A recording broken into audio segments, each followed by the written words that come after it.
आजिर दिन को आजिर दिन में भागवतंकर पूर्णता प्राप्ति होता श्रील सुखदेव गोस्वामी पाद महाराजा परीक्षित को आजिर दिन में भागवत शुणा समाप्त करथिले। भाद्रव मासर शुक्ल पक्ष नवमी तिथि ठारू आज पूर्णिमा पर्यंत श्रवण करथिले भगवान कृष्णंकर अप्रकटर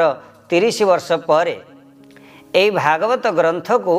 पुणी तार 200 वर्ष पर निजे जे कि गोकर्ण महाराज आषाढ़ मासर शुक्ल पक्ष नवमी तिथि रे पूर्णिमा पर्यंत तांकर भाई दुंदुकारी की श्रवण करथिले एवं कार्तिक मासर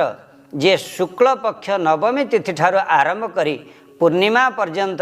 जे चतुसन नारद एवं भक्ति देवी ज्ञान वैराग्य को मध्य भागवत को श्रवण करथिले। सज्जन, यही भागवत